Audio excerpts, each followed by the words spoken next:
Vista Pacific airlines की flight 7500 Los Angeles से Tokyo Haneda के लिए रवाना होती है।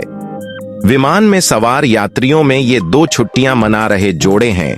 इनमें से एक जोड़े है बाय द नेम ऑफ लिन और जैक, और दूसरी जोड़ी ब्रेड और पिया की जोड़ी भी शामिल हैं। एयर होस्टेस लॉरा और सूजी विमान में सवार यात्रियों का स्वागत करती हैं। इस उड़ती हुई बादलों के ऊपर इस फ्लाइट के अंदर का माहौल फिलहाल काफी इंटरेस्टिंग है।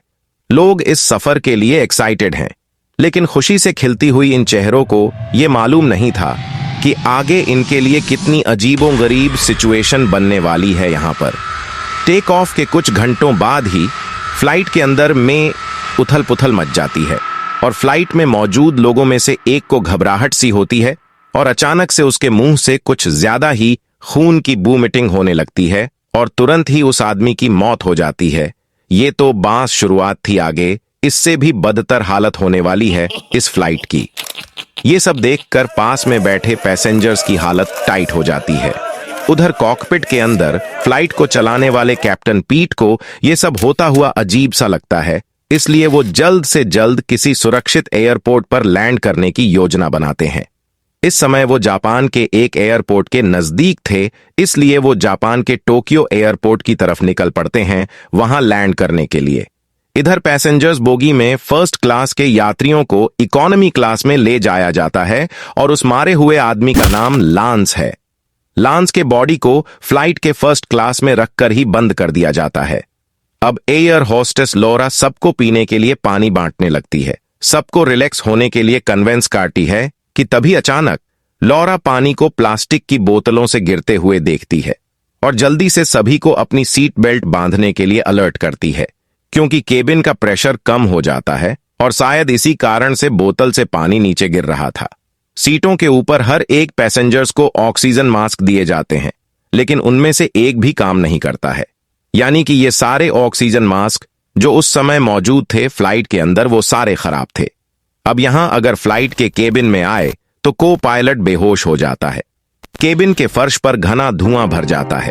कुछ देर बाद जब केबिन के अंदर ऑक्सीजन का प्रेशर नॉर्मल होता है और धुआं गायब होने के बाद फ्लाइट की एयर होस्टेस लॉरा शौचालय में बेहोश राकेल को ढूंढती है। ये राकेल वही कीओ पायलट है जो थोड़ी देर पहले बेहोश हो चुका था और लॉरा उसे ऑक्सीजन टैंक में ले जाकर होश में लाने की कोशिश करती है। एक मुसीबत से निकला भी नहीं था कि इसी बीच प्लेन का रेडियो भी काम करना बंद कर देता है और कैप्टन पीट, जो इस समय फ्लाइट के पायलट थे, वो टोक्यो एयर ट्रैफिक कंट्रोलर से संपर्क नहीं कर पाता है। रात का समय था और विमान बादलों के ऊपर से गुजर रहा था। बाहर का दृश्य भूतिया था। चांदनी में लिपटे पेड़, जिनकी टहनियां कंकाल की उंगलियों की तरह आकाश की ओर बढ़ रही थीं। अचानक विमान में अजीबोगरीब घटनाएं होने लगी थीं। एक एक करके यात्री अचानक बीमार होते जा रहे थे और उसकी मौत होती जा रही थी। इसके बाद फ्लाइट में अजीब आवाजें सुनाई देने लगीं, जैसे कोई छाया यात्रियों के बीच से गुजर रही हो। फ्लाइट के अंदर का माहौल भूतिया टाइप का हो गया था और दूसरी तरफ फ्लाइट के pilot Tokyo air traffic controller से संपर्क नहीं कर पा रहे थे, रेडियो सिग्नल के खराब होने के कारण। जैक मारे हुए लांस के बॉडी से रोलेक्स चुराने के लिए फर्स्ट क्लास में जाता है। जब लांस का बॉडी अचानक हिलता है, लेकिन जैक ध्यान नहीं देता और वह लांस को ढकने वाले कपड़े को वापस खींचता है। इसी दौरान जैक स्क्रीन के बाहर कुछ देखकर डर जाता है।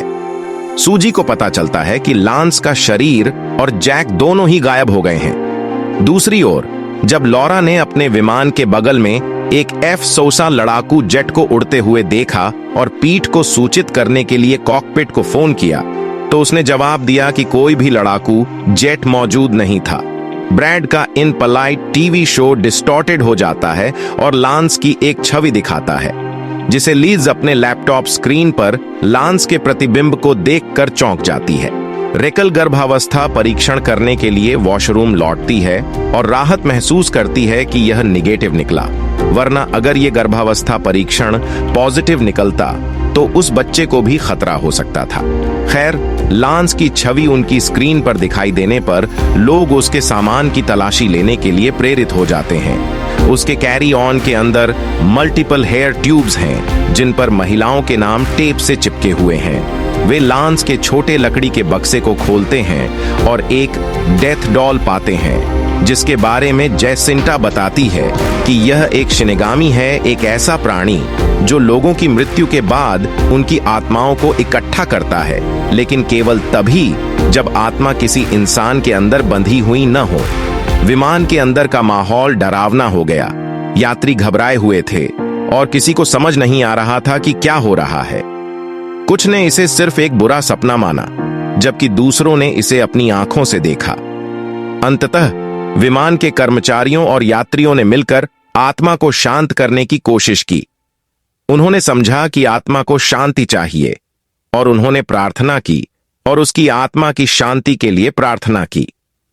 विमान के लैंड होने तक यात्रियों और कर्मचारियों के दिलों में डर और आशंका थी, लेकिन जब विमान ने लैंड किया तो सबने राहत की सांस ली। यह एक उड़ान थी जिसे वे कभी नहीं भूलेंगे, एक उड़ान जिसमें उन्होंने एक आत्मा का सामना किया और उसकी पीड़ा को महसूस किया। फ्लाइट 7500 एक साधारण यात्रा नहीं थी, यह एक भयानक और रहस्यमयी अनुभव था जिसने सभी को जीवन भर के लिए याद रखने योग्य कहानी दी।